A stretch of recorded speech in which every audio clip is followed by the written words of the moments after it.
Hello friends, welcome to WiFi study. दोस्तों स्वागत करता हूँ आप सभी का WiFi study part fun academy पर। गुड इवनिंग गाइस, क्या हाल चाल आप सभी लोगों के। दोस्तों उम्मीद करता हूँ कि बहुत अच्छे होंगे, शानदार होंगे और आपकी तैयारी जो है ये भी दोस्तों बहुत अच्छी चल रही होगी। जल्दी से जल्दी एक बार सेशन को शेयर कर दीजिएगा मेरे प्यारे दोस्तों। बात अगर की जाएगी, आज हम चर्चा करने वाले हैं हमारे एक और लाइव टेस्ट के बारे में। और मेरे प्यारे दोस्तों आपको पता होगा अनअकैडमी लर्निंग ऐप का प्रजामंडल आंदोलन वाला टॉपिक जो है वो मैं अनअकैडमी लर्निंग ऐप पर करवा रहा हूँ मेरे प्यारे दोस्तों। अगर आपने अभी तक इसको डाउनलोड नहीं किया है तो जल्दी से जल्दी आप लोग डाउनलोड कर लीजिएगा। और यहाँ पर आप मुझे प्रवीण कुमार के नाम से फॉलो कीजिएगा। प्रवीण कुमार के नाम से सर्च करेंगे, सर्च करते ही मेरा प्रोफाइल आपके सामने आएगा और फॉलो कर लीजिएगा। सुबह 11:30 बजे डेली क्लास रहती है। 11:30 AM पे मैं आपको ये टॉपिक अनअकैडमी लर्निंग ऐप पर करवा रहा हूँ। बिल्कुल फ्री क्लास ये आपकी रहेगी। प्रजामंडल आंदोलन, समझ गए क्या मेरी बात। तो अनअकैडमी लर्निंग ऐप अगर डाउनलोड नहीं किया है तो जल्दी से जल्दी इसको डाउनलोड अवश्य कर लीजिएगा। और ये बिल्कुल फ्री क्लास है, सुबह 11:30 बजे क्लास ही रहती है। उसके लिए आपको मुझे फॉलो अवश्य करना पड़ेगा ताकि नोटिफिकेशन आपको मिल जाए। और अनअकैडमी लर्निंग ऐप पर भी अगर आप कोई सब्सक्रिप्शन लेना चाहते हैं तो मेरा रेफरल कोड जो है ये मेरे प्यारे दोस्तों आप अप्लाई कर सकते हो। प्रवीण11 मेरा रेफरल कोड है, इसको अगर आप अप्लाई करोगे तो 10% का डिस्काउंट आप लोगों को मिल जाएगा। चलेगा, शुरुआत करते हैं आज के इस टेस्ट की। और अब पहला प्रश्न आपके सामने यह आता है, किस सभ्यता में एक बालक की खोपड़ी मिली, उसमें हाइड्रोसिफिलिस रोग की जानकारी मिली थी। रोम नहीं है, ये रोग लिखा हुआ है यहाँ पर। रोग की जानकारी मिली थी, या फिर मैं यूँ कह दूं कि जो खोपड़ी अपने को यहाँ से मिली थी ये मेरे प्यारे दोस्तों कैसी खोपड़ी थी, छिद्रित खोपड़ी थी। कैसी थी?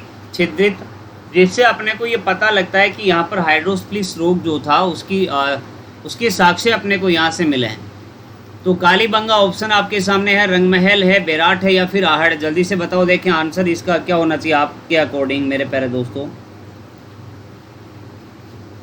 जल्दी से जल्दी आंसर कीजिएगा, देखिए इसका आंसर क्या होना चाहिए। हाँ जी, तो दोस्तों जब हमने कालीबंगा सभ्यता की बात की थी, सबसे पहले मैंने आपको जब राजस्थान की प्रमुख सभ्यताएं पढ़ाई थी तब कालीबंगा के बारे में हमने चर्चा की थी। और यहाँ पर इसी सभ्यता के दौरान हमने इस छिद्रित खोपड़ी के साक्ष्य जो अपने को प्राप्त हुए उसके बारे में चर्चा भी हमने यहाँ पर की थी। क्लियर है ना कॉन्सेप्ट इसका, याद रखिएगा इसको। अच्छा प्रश्न है, कई बार पूछा जाता है। अगला प्रश्न देखते हैं, कालीबंगा में दाह संस्कार कितने प्रकार से किया जाता था। इसके ये तीनों प्रकार के दाह संस्कार जो थे, मतलब जो भी 2 प्रकार, 3 प्रकार या 4 प्रकार या 5 प्रकार आपके सामने ऑप्शन दिया गया है। मैंने अभी तो आंसर बता दिया वैसे, तो जल्दी से आप लोग भी बताइएगा, देखिए इसका क्या आंसर होगा। तो मेरे प्यारे दोस्तों बात अगर की जाएगी पूर्ण समाधिकरण, दाह संस्कार और आंशिक समाधिकरण, है ना। मतलब पहले पशु पक्षियों के खाने के लिए छोड़ दिया जाएगा, फिर जो शेष होगा उसको, अवशेष जो होगा उसको दफना दिया जाएगा, या दाह संस्कार किया जाएगा, पूर्ण समाधिकरण किया जाएगा। ये 3 प्रकार मैंने आपको बताए थे क्या कालीबंगा की जब हमने चर्चा की थी। तो कालीबंगा में दाह संस्कार जो है ये मेरे प्यारे दोस्तों आपके 3 प्रकार से किया जाता था। इसका मतलब बी ऑप्शन जो हो जाएगा ये इसका बिल्कुल करेक्ट आंसर हो जाएगा। ध्यान में रखिएगा इसको भी। इस ऐसे भी हम पहले चर्चा कर चुके हैं, ये भी प्रश्न कई बार आपसे पूछे जाते हैं इस प्रकार के। आगे बढ़ते हैं, अगले प्रश्न की बात करते हैं। वीरभान का बास किस शहर का प्राचीन नाम था। वीरभान का बास किस शहर का प्राचीन नाम था, ये आपसे पूछा गया है। जयपुर, सीकर, झुंझुनू या फिर अलवर। बताओ देखें क्या होगा करेक्ट आंसर। जयपुर, सीकर, झुंझुनू या फिर अलवर, क्या हो जाएगा इसका करेक्ट आंसर। जल्दी से जल्दी बता दो, देखें मेरे को। वीरभान का बास किस शहर का प्राचीन नाम था। जयपुर, सीकर, झुंझुनू या फिर अलवर। एक बार शेयर कर दो, देखें दबा के सभी बच्चे।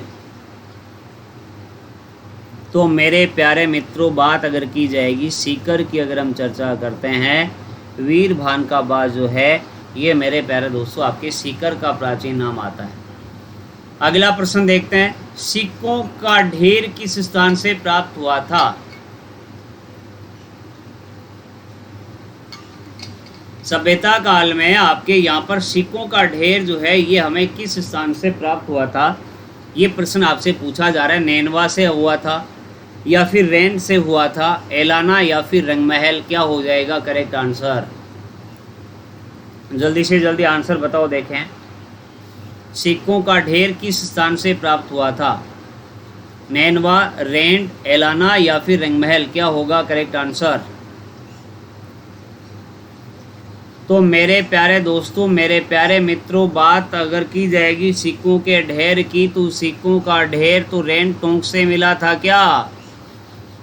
बिल्कुल, रेन टोंक की अगर बात की जाएगी, यहाँ से हमें सिक्कों का ढेर प्राप्त हुआ था। इसका मतलब बी ऑप्शन इसका करेक्ट आंसर हो जाएगा। मैं एक बार फिर से बता देता हूँ आप लोगों को, जो नए बच्चे अभी जुड़े हैं, प्रजामंडल आंदोलन वाला टॉपिक जो है ये मैं आपको दोस्तों अनअकैडमी लर्निंग ऐप पर करवा रहा हूँ। बिल्कुल फ्री क्लास यहाँ पर रहती है और इसके लिए आपको अनअकैडमी का लर्निंग ऐप जो है ये मेरे प्यारे दोस्तों डाउनलोड करना पड़ेगा। प्ले स्टोर पे जाइएगा, अनअकैडमी लर्निंग ऐप आप लोग डाउनलोड कर लीजिएगा और यहाँ पर मुझे अनअकैडमी पर सर्च करेंगे प्रवीण कुमार के नाम से। जैसे ही सर्च करेंगे मेरा प्रोफाइल आपके सामने आएगा और यहाँ पर आप मुझे फॉलो कर लीजिएगा, ताकि मेरे द्वारा जो भी फ्री क्लासेस चलाई जा रही हैं, डेली 11:30 बजे क्लास मेरी ये रहती है, ये यहाँ पर प्रजामंडल वाला टॉपिक बेहतरीन तरीके से, शानदार तरीके से करवाया जा रहा है। आज ही अपने आप को यहाँ पर फॉलो कर लीजिएगा मेरे को और नोटिफिकेशन आपको हर क्लास का मिल जाएगा। धातु के औजार कहाँ से मिले जिसे औजारों की नगरी कहते हैं? धातु के औजार कहाँ से मिले, ऐसा स्थान आपको बताना है और जिसे आपके औजारों की नगरी कहा जाता है। जल्दी से बताओ देखें। सोंथी आएगा, आलनी आएगा, कुराडा आएगा या फिर नागौर आएगा, क्या होगा इसका करेक्ट आंसर? फटाक से जल्दी से मुझे बता दीजिए। धातु के औजार कहाँ से मिले जिसे औजारों की नगरी कहते हैं? सोंथी, आलनिया, कुराडा या फिर नागौर, क्या होगा इसका करेक्ट आंसर? फटाक से जल्दी से बताओ देखें।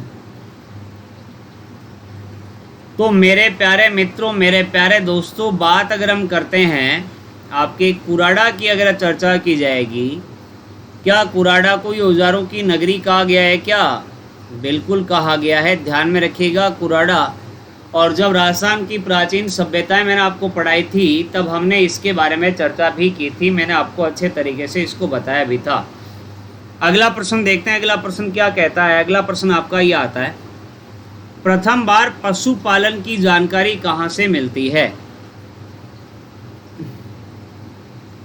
या फिर आपसे इस प्रकार पूछ सकता है, प्राचीनतम पशुपालन के साक्ष्य, प्राचीनतम पशुपालन के साक्ष्य कहाँ से मिले हैं? ये भी सेम ही प्रश्न है, ये समझ गए ना। रंगमहल से, कालीबंगा, बागोर या फिर तिलवाड़ा, बताओ देखें क्या होगा करेक्ट आंसर। प्राचीनतम आपके प्रथम बार पशुपालन की साक्ष्य जो हैं ये दोस्तों कहाँ से मिले हैं, या फिर प्रथम बार पशुपालन की जानकारी जो है ये अपने को कहाँ से प्राप्त होती है? रंगमहल, कालीबंगा, बागोर या फिर तिलवाड़ा, बताओ देखें क्या हो जाएगा करेक्ट आंसर। प्रथम बार पशुपालन की जानकारी कहाँ से मिलती है? रंगमहल, कालीबंगा, बागोर या फिर तिलवाड़ा, आंसर बताइएगा देखें। रंगमहल, कालीबंगा, बागोर या फिर तिलवाड़ा, क्या हो जाएगा करेक्ट आंसर? तो मेरे प्यारे मित्रों, प्राचीनतम पशुपालन के साक्ष्य तो अपने को बागोर से प्राप्त हुए हैं और बागोर आपका कहाँ पर पड़ता है? भीलवाड़ा की बात अगर हम करेंगे, यहीं से प्राचीनतम पशुपालन के साक्ष्य हमें प्राप्त हुए हैं। इसका मतलब सी ऑप्शन इसका बिल्कुल करेक्ट आंसर हो जाएगा। आगे बढ़ते हैं, अगले प्रश्न की बात करते हैं। गुप्तकालीन सिक्के किस स्थान से प्राप्त हुए थे? ये बात भी मैंने आपको 2-3 बार बताई है। गुप्तकालीन सिक्के जो हैं ये कहाँ से मिले हैं? बयाना से मिले हैं, बेराट से, शाहपुरा से या फिर निमका थाना, बताओ देखें क्या होगा आंसर। गुप्तकालीन सिक्के किस स्थान से प्राप्त हुए थे? बयाना, बैराट, शाहपुरा या फिर निमका थाना? फटाक से जल्दी से आंसर दे दीजिएगा, इसका क्या हो जाएगा करेक्ट आंसर? गुप्तकालीन सिक्के जो हैं किस स्थान से प्राप्त हुए? बयाना, बैराट, शाहपुरा या फिर निमका थाना? तो मेरे प्यारे मित्रों, मैंने आपको गुप्त काल के बारे में ये भी बताया था कि समुद्रगुप्त के द्वारा अपने राजस्थान में जो विजय स्तंभ बनाया गया ये बयाना में बनाया गया था। एक हमने जब गुर्जर प्रतिहार वंश की बात की थी तब गुर्जर प्रतिहार वंश के समय हमने मंडोर की बात की, आपके कुक या कक्कुक के द्वारा बनाया गया। और तीसरा विजय स्तंभ महाराणा कुंभा के द्वारा चित्तौड़ में बनाया गया। तो गुप्तकालीन सिक्के जो हैं ये भी दोस्तों, इनके साक्ष्य भी अपने को कहाँ से मिले? बयाना, भरतपुर की बात अगर की जाएगी, इसका मतलब ए ऑप्शन इसका बिल्कुल करेक्ट आंसर हो जाएगा। आगे बढ़ते हैं, अगला प्रश्न देखते हैं। राजपूताना शब्द का मौखिक रूप से प्रयोग जॉर्ज थॉमस ने कब किया था? राजपूताना शब्द का मौखिक रूप से प्रयोग आपके जॉर्ज थॉमस ने प्रयोग कब किया? 1800 ईस्वी में किया था, 1805 में, 1700 में या फिर 1900 ईस्वी में? क्या होगा इसका करेक्ट आंसर? राजपूताना शब्द मौखिक रूप से जॉर्ज थॉमस ने कब प्रयोग में किया था? 1800, 1805, 1700 या फिर 1900? बताओ देखें।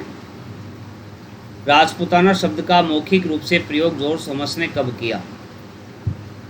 कई सीधा सा सिंपल सा प्रश्न है लेकिन कई बार पूछा जाता है। तो मेरे प्यारे दोस्तों, बात अगर की जाएगी आपके 1800 ईस्वी, इसका बिल्कुल करेक्ट आंसर आएगा ए ऑप्शन की अगर हम चर्चा करते हैं तो। ठीक है ना, ध्यान में रखिएगा इसको। अगले प्रश्न की बात करते हैं। अगला प्रश्न क्या कहता है? जय संहिता किस ग्रंथ का प्राचीन नाम है? जय संहिता किस ग्रंथ का प्राचीन नाम है? गीता का है, महाभारत का है, रामायण का है या फिर विष्णु पुराण का है? बताओ देखें। गीता, महाभारत, रामायण या फिर विष्णु पुराण? जय संहिता तो ये तो सबको ही पता होगा रे, ऐसा कोई बच्चा थोड़ी जिसको इसके बारे में नहीं पता हो। जय संहिता महाभारत का है क्या? बिल्कुल मेरे प्यारे दोस्तों, महाभारत की अगर हम बात करते हैं, बिल्कुल जय संहिता जो है ये मेरे प्यारे दोस्तों आपके महाभारत का ही नाम आता है ना। सीधा सा सिंपल सा प्रश्न था ये तो। क्या ऐसे प्रश्न पूछे जाते हैं? कई बार एक दो प्रश्न इस प्रकार से आपसे पूछ लिए जाते हैं। इतिहास जनक हेरोडोटस की पुस्तक का नाम क्या है? हेरोडोटस जो आते हैं फादर ऑफ हिस्ट्री की बात अगर हम करें तो उनकी पुस्तक का नाम क्या है? रहेला है, नेचुरल हिस्ट्री है, हिस्टोरिका है या फिर इंडिका है? इसका आंसर क्या होना चाहिए आपके अकॉर्डिंग? इतिहास जनक आपके हेरोडोटस की पुस्तक का नाम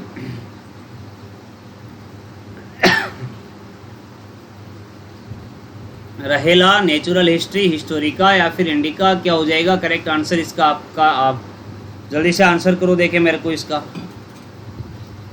तो मेरे प्यारे दोस्तों, बात अगर की जाएगी फादर ऑफ हिस्ट्री हेरोडोटस की जो पुस्तक आती है, हिस्टोरिका आती है क्या?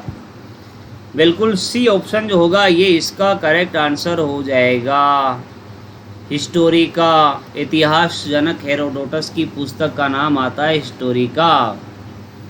ठीक है, ध्यान में रख लोगे?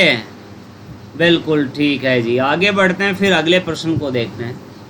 सर्वप्रथम नगर निगम की जानकारी किस सभ्यता में मिलती है? कालीबंगा, आहड़, गणेश्वर या फिर बेराट?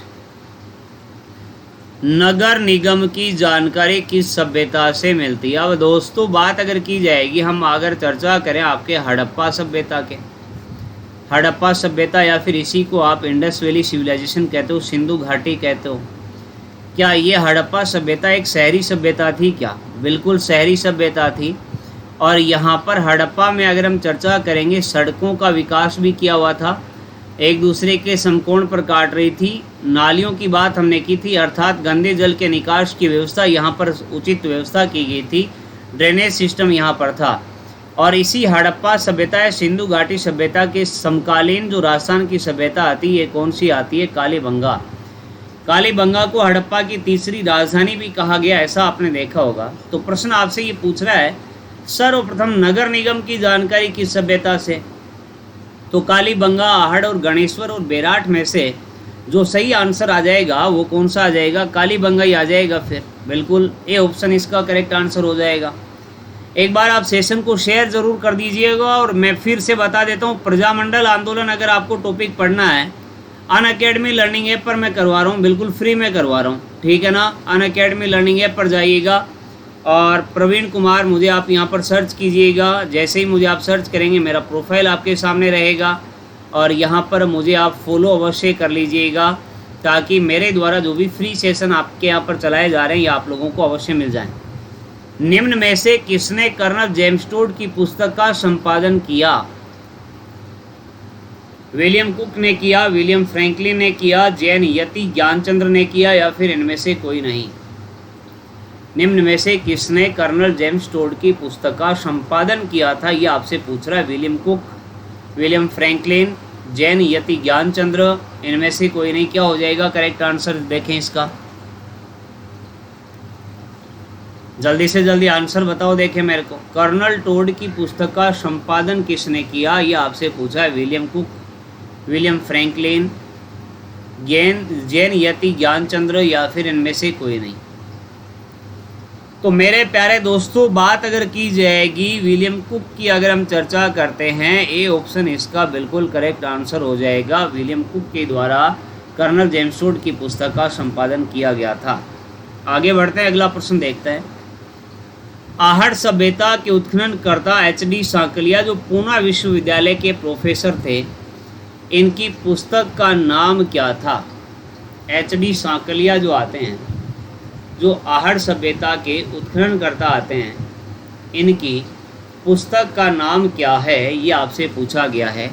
Excavation and Ayad, excavation and Ahar, Aghatpur या फिर इनमें से कोई नहीं? बताओ, देखें जल्दी से जल्दी बताओ, इसका क्या हो जाएगा करेक्ट आंसर? बताओ।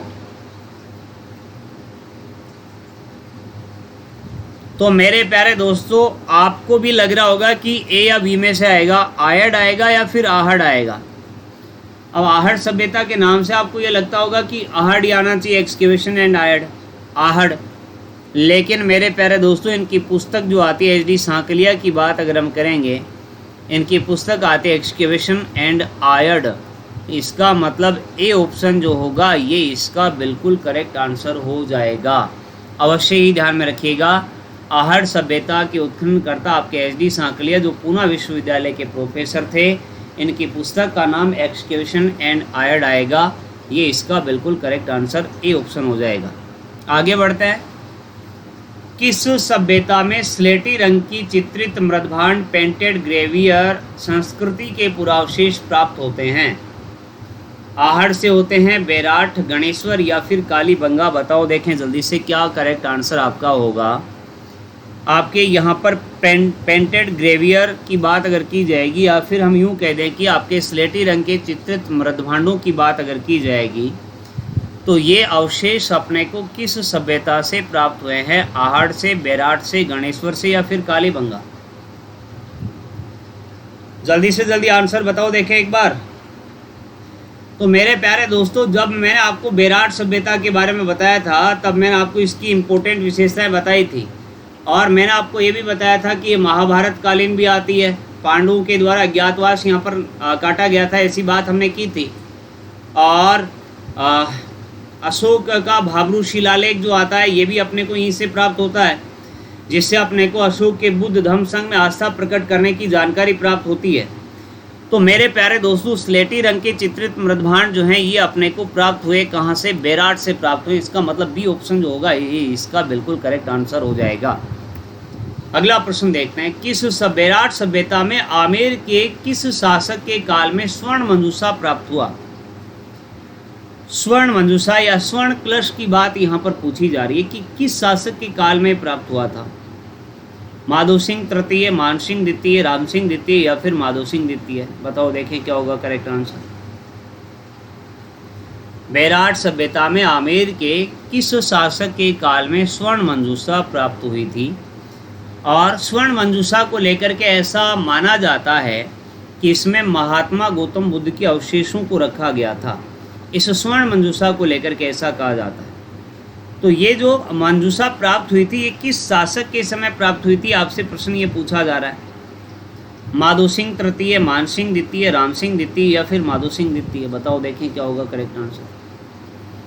तो मेरे प्यारे दोस्तों, बेराठ से अगर बात करेंगे आमेर के शासक राम सिंह द्वितीय की बात आती है। राम सिंह द्वितीय के समय ये आपके स्वर्ण मंजूषा जो है, स्वर्ण कलश जो है, ये अपने को यहाँ से प्राप्त हुआ था। इसका मतलब सी ऑप्शन जो हो जाएगा इसका बिल्कुल करेक्ट आंसर हो जाएगा।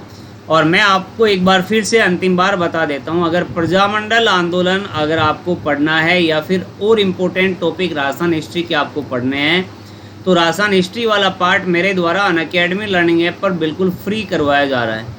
अनअकैडमी लर्निंग ऐप आप लोगों को डाउनलोड करना पड़ेगा और यहाँ पर मुझे आप सर्च कीजिएगा प्रवीण कुमार के नाम से, और जैसे ही सर्च करेंगे मेरा प्रोफाइल आपको यहाँ पर दिखेगा और यहाँ पर आप मुझे फॉलो कर लीजिएगा ताकि मेरे द्वारा चलाई जा रही फ्री क्लासेस आपको मिल सके।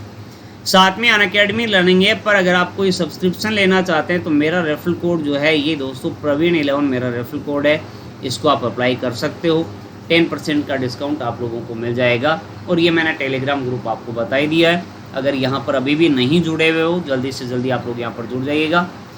बाकी की बात हम अगले सेशन में करेंगे। दोस्तों उम्मीद करूँगा सेशन आप लोगों को अच्छा लगा होगा। लाइक ज़रूर कर दीजिएगा, इसको ज़्यादा से ज़्यादा शेयर कर दीजिएगा, और चैनल पे नए हो अभी तक आपने इसको सब्सक्राइब नहीं किया है वो भी कर लीजिएगा। बाकी की बात हम कल करेंगे, तब तक के लिए bye bye and take care मेरे प्यारे दोस्तों। Thank you so much.